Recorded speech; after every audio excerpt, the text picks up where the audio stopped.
وہ کتاب تمہارے پاس ہے میرے عزیزو۔ اللہ رب العزت نے اس کتاب کے اندر کتنے علوم کا سمندر رکھا ہے، کبھی آپ نے سوچا ہے؟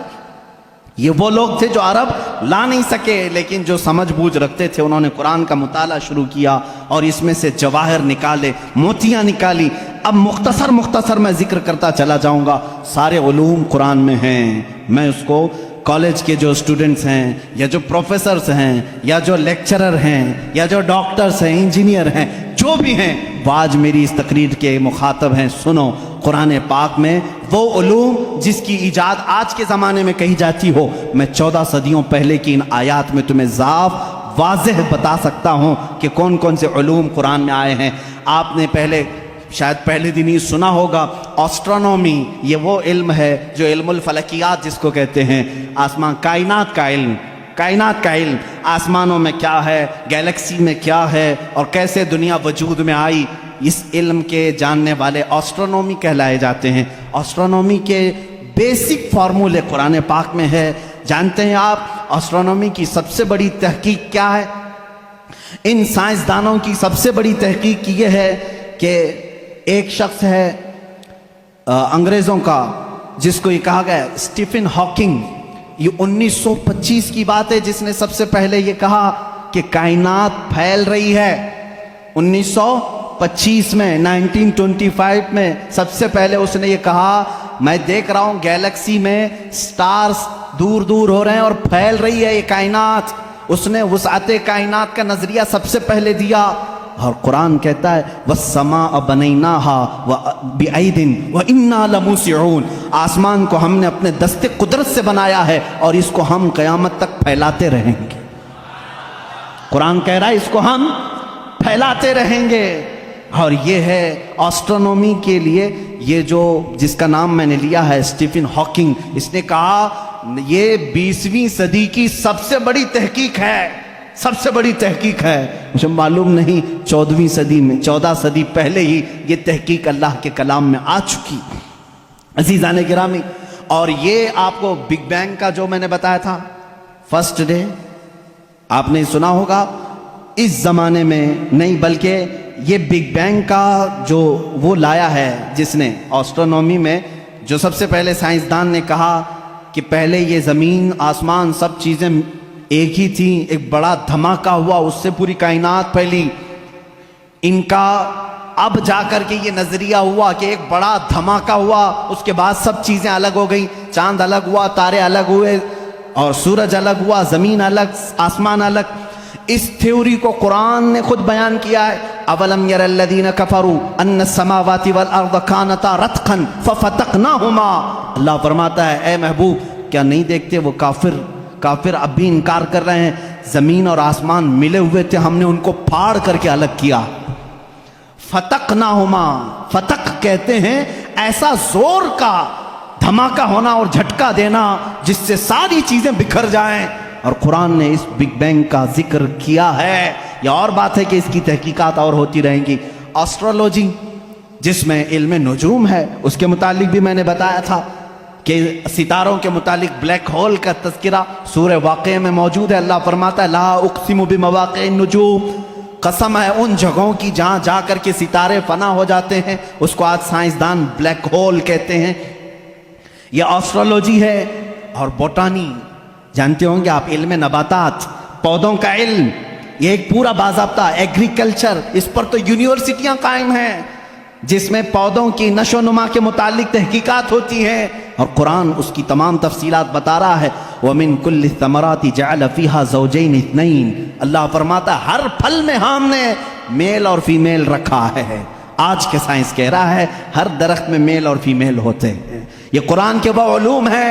بوٹانی اس علم کو کہتے ہیں نا، آپ میرے پاس اسٹوڈنٹس ہوں گے کوئی ایگریکلچر کے، درختوں کے، پیڑ پودوں کے معاملات کے سلسلے میں قرآن کی ایک نہیں 10 آیتیں میں تمہارے سامنے پیش کروں گا۔ اس کے علاوہ زولوجی، ایسٹرولوجی کے علاوہ زولوجی جانوروں کا علم، حیوانات کا علم، اس علم پر بھی آج کروڑوں ڈالر خرچ کیے جاتے ہیں۔ زولوجی اور اینیملز کے اوپر ریسرچ کیے جاتے ہیں۔ زولوجی قرآن میں بیان ہے۔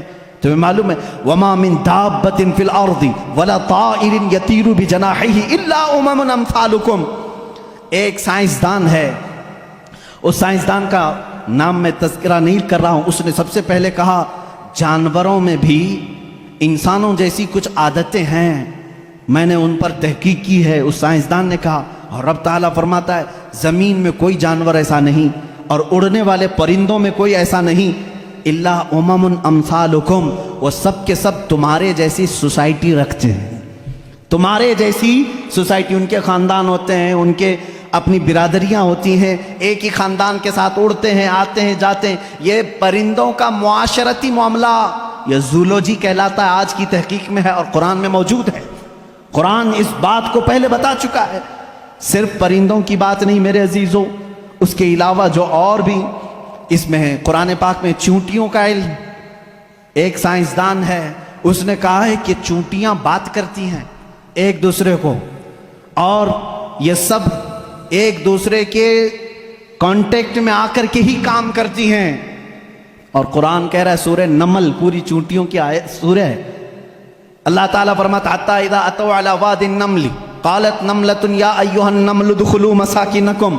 جب سلیمان علیہ السلام اپنے لشکر کے ساتھ سے گزر رہے تھے تو ایک چونٹیوں کی وادی کے پاس آپ آئے تو اللہ فرماتا ہے چونٹیوں کی جو بڑی سردار تھی اس نے ساری چونٹیوں سے کہا یا ایھا النمل ادخلوا مساکنکم، اے چونٹیوں جلدی جلدی اندر داخل ہو جاؤ، کہیں سلیمان علیہ السلام کا لشکر تمہیں بے خبری میں روند نہ جائے. چونٹی بات کر رہی ہے اپنے تمام افسروں کو یا اپنے سپاہیوں کو، اور یہ قرآن کہہ رہا ہے. اور آج اس پر ریسرچ کرنے والے کو بہت بڑا انعام بھی دیا گیا ہے کہ چونٹیاں بات کرتی ہیں. یہ زولوجی میں آتا ہے، جانوروں پر ریسرچ کرنے والے. شہد کی مکھی پر ایک بندہ ہے جس نے ریسرچ کیا اور اس کو نوبل انعام ملا ہے، نوبل پرائز ملا ہے. اس کا نام واشوین اس طرح سے کچھ ہے، اس کو نوبل انعام ملا ہے. اس نے کہا یہ مکھی جو ہے جو چھتے پر آتی ہیں ان کے اندر ایک کمیونیکیشن ہوتا ہے، ان کے اندر ایک رئیس ہوتی ہے، ایک ملکہ ہوتی ہے، سردار ہوتی ہے. پہلے کے جو کتابیں ہیں، شیکسپیئر کی کتابیں مشہور ہیں لٹریچر میں انگلش کے، شیکسپیئر کی کتابوں میں شہد کی مکھی کو مذکر بیان کیا گیا ہے. جیسے اس کے بہت سارے سپاہی ہوتے ہیں، ایک اس میں سردار ہوتا ہے مکھیوں میں. لیکن یہ 1975 میں 1975 میں ایک سائنسدان نے تحقیق کر کے بتایا شہد کی مکھیاں کمیونیکیشن کرتی ہیں، ایک دوسرے سے رابطہ کرتی ہیں، اور ان کو ایک ملکہ ہوتی ہے اور وہ آرڈر دیتی ہے اور اس کے آرڈر کے اعتبار سے سب جاتی ہیں. اور قرآن میں دیکھو رب تعالیٰ فرماتا ہے وَأَوْحَى رَبُّكَ إِلَى النَّحْلِ أَنِ اتَّخِذِ مِنَ الْجِبَالِ وَمِنَ الشَّجَرِ بُيُوتًا فَاسْلُكِي سُبُلَ رَبِّكِ ذُلُلًا يَخْرُجُ مِن بُطُونِهَا شَرَابٌ مُخْتَلِفٌ أَلْوَانُهُ فِيهِ شِفَاءٌ لِلنَّاسِ. اللہ فرماتا ہے تمہارے رب نے شہد کی مکھی کو یہ علم دیا ہے، اور شہد کی مکھی کا جو ورڈ یوز ہوا ہے عربی میں وہ مؤنث یوز ہوا ہے. اللہ قرآن میں فرماتا ہے مکھا نہیں مکھی.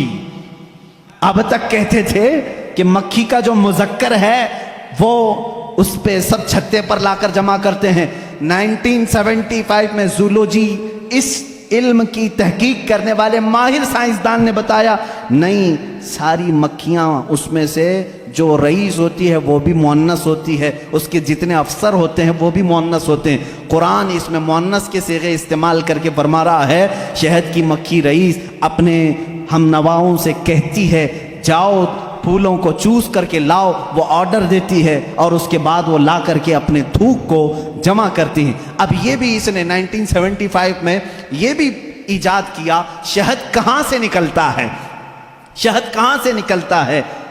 تو بعض لوگوں نے کہا وہ تھوک دیتی ہے منہ میں سے، اب تک تو یہی معلوم تھا تھوک دیتی ہے. کچھ لوگوں نے کہا نہیں وہ اپنے فضلات خارج کرتی ہے، جیسے پیشاب پخانہ ہوتے ہیں اس طرح سے وہ نکال دیتی ہے. 1975 میں ایک سائنسدان نے کہا نہیں، اس کی بیلی میں سے بیلی فیٹ جو ہوتا ہے پیٹ کی چربی یہاں سے نکلتا ہے. رب تعالیٰ فرما رہا ہے یخرج من بطونہا، ہم شہد اس کے پیٹ کی چربی سے نکالتے ہیں. زولوجی کی یہ تحقیق 1975 میں ہوئی اور قرآن عظیم اس وقت فرما رہا ہے ہم شہد کی مکھی کے پیٹ میں سے نہایت ہی میٹھی غذا تمہارے لیے نکالتے ہیں جس میں اللہ کی نشانیاں ہیں، اور خود مولا نے فرمایا شفاء للناس، اس میں پوری تمہارے لیے انسانوں کے لیے شفا ہے۔ اور اتنا ہی نہیں میرے عزیزو، یہ ڈنک مارے تو زہر ہے، لیکن اپنے شہد کے چھتے میں جا کر چھوڑ دے اپنے پیٹ کی غذا تو دنیا کی سب سے عظیم غذا ہے۔ ایک ہی چیز میں دو چیزیں ہیں، اور اس کے علاوہ جانوروں پر بہت سارے کہ اللہ تعالیٰ فرماتا افلا ينظرون الى الابل کیف خلقت، تم نہیں دیکھتے کہ اونٹوں کو اللہ نے کیسے پیدا کیا؟ تو زولوجی کے سے تعلق رکھنے والے اسٹوڈنٹ سے میں کہتا ہوں اونٹوں کی پیدائش پر تم بھی ریسرچ کرتے ہوں گے۔ آج تقریباً یہ کالجوں میں پڑھایا گیا ہے زولوجی کے اسٹوڈنٹس کو کہ تمام مخلوقات میں اونٹ کی تخلیق ایک سب سے الگ ہے، اس لیے کہ اس کے اندر ایسا مادہ ہے 1 مہینے تک بغیر کھائے پیے زندہ رہتا ہے، پانی جمع کر لیتا ہے، اور رب تعالیٰ فرما رہا ہے سارے جانوروں میں اس کی تخلیق الگ کی گئی ہے، تم نہیں دیکھتے اونٹوں کی طرف۔ قرآن پاک میں زولوجی کا ایک پورا چیپٹر مجھے الگ کر کے آپ کو بتانا پڑے گا، بہت ساری چیزیں، پرندوں کا علم، چیونٹیوں کا علم، حتیٰ کہ اللہ تعالیٰ نے مکڑی کے متعلق بھی بیان فرمایا، مکڑی کا جالا اتخذت بیتا وان اوہن البیوت لبیت العنکبوت۔ اللہ فرما رہا ہے دنیا کے گھروں میں سب سے کمزور گھر مکڑی کا ہوتا ہے۔ آج تحقیق تقریباً 1950 یا 60 کے بیچ میں ایک سائنسدان نے کہا کہ مکڑی جانوروں میں سب سے کمزور دل والی ہوتی ہے، اس لیے کہ یہ اپنے نر کو ہی مار دیتی ہے، اور قرآن کہہ رہا ہے اتخذت وان اوہن البیوت، بلکہ اللہ فرما رہا ہے سب سے کمزور گھر مکڑی کا ہوتا ہے اور سب سے کمزور دل بھی اس کا ہوتا ہے۔ یہ زولوجی کے چیپٹرز ہیں۔ اگر اس کے بعد اور تھوڑا سا نکلو گے تو پھر میں اگر آپ کو آگے لے جاؤں میڈیسن کے بارے میں، قرآن نے کیا کیا کہا ہے، بہت بڑا ایک طویل چیپٹر ہے میڈیسن، دوائیوں کے متعلق قرآن میں پورا علم موجود ہے۔ شہد کو ہی لے کر کے آج ریسرچ ہوئے ہیں، شہد کے اندر اللہ نے فرمایا فیہ شفاء للناس، اس میں لوگوں کے لیے شفا ہے۔ اور ورلڈ وار 2 کے ٹائم پہ، سیکنڈ ورلڈ وار کے درمیان اکثر زخمیوں کو شہد لگا کر کے صحیح کیا گیا۔ آج بھی جو جدید ترقی یافتہ کنٹریز ہیں ان کے ہاں شہد پر ریسرچ ابھی بھی چل رہا ہے، اور انہوں نے کہا ہے کہ اس میں وٹامن کے پایا جاتا ہے جو کسی دوسری چیز میں ہوتا ہی نہیں ہے۔ یہ زخموں کو بہت جلدی ختم کر دیتا ہے اور زخموں پر فنگس آنے نہیں دیتا، انفیکشن آنے نہیں دیتا۔ رب فرما رہا ہے فیہ شفاء للناس۔ میڈیسن کا تذکرہ کیا قرآن میں نہیں ملتا؟ میڈیکل کے اسٹوڈنٹس اور اگر آگے آئیں تو میں ایمبریالوجی کے متعلق بتاؤں آپ کو۔ ایمبریالوجی کیا ہے؟ یہ علم الجنین، بچے کی ولادت کے جو معاملات ہوتے ہیں اس کو ایمبریالوجی کہتے ہیں۔ ڈاکٹرز ہوں گے وہ سمجھیں گے ہماری بات کو۔ ایمبریالوجی ایک پورا کا پورا علم ہے، اور انہی کی باتوں سے میں آپ کو بتاؤں۔ ایمبریالوجی میں کہا گیا ہے کہ سب سے پہلے پانی کا ایک قطرہ مرد کے نطفے سے گا کر ماں کے رحم مادر میں جمع ہوتا ہے۔ پہلے قرآن کی آیتیں پڑھو، وَلَقَدْ خَلَقْنَا الْإِنسَانَ مِنْ سُلَالَةٍ مِنْ طِينٍ ثُمَّ جَعَلْنَا النُّطْفَةَ عَلَقَةً فَخَلَقْنَا الْعَلَقَةَ مُضْغَةً فَخَلَقْنَا الْمُضْغَةَ عِظَامًا فَكَسَوْنَا الْعِظَامَ لَحْمًا۔ اللہ تعالیٰ نے اس آیت کو، اس طرح کی آیت کو 3 یا 4 مرتبہ انسان کی تخلیق کیسے ہوئی، رب فرماتا ہے اللہ تعالیٰ نے نطفے سے تمہیں پیدا کیا، نطفے سے۔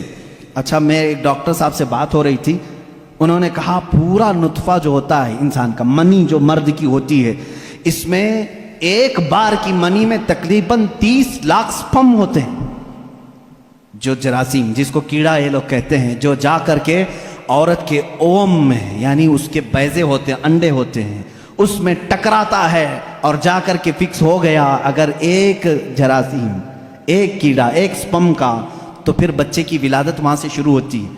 تو انہوں نے کہا کہ 30 لاکھ میں سے ایک ہی جاتا ہے، 30 لاکھ میں سے ایک ہی جاتا ہے۔ اور رب تعالیٰ کے اس کلام پر قربان جاؤ، اللہ فرماتا ہے سلالۃ من ماء مہین، کہ جب تم نطفہ ڈالتے ہو تو بہت سارے پانی میں سے جو اصل ہوتا ہے مولا اسی سے پیدا کرتا ہے۔ سلالہ کہتے ہیں سب سے قیمتی چیز، اس میں سے جو اصل ہے اسی سے پیدا کرتا ہے۔ 30 لاکھ اگر سپرم میں جراثیم آئے ہوں، صرف ایک ہی سے پیدا کیا جاتا ہے۔ پھر اس کے بعد اللہ تعالیٰ نے فرمایا ہم اس کے ذریعے سے علقہ بناتے ہیں۔ علقہ کیا ہے؟ مضغہ کیا ہے؟ علقہ بستہ خون ہے،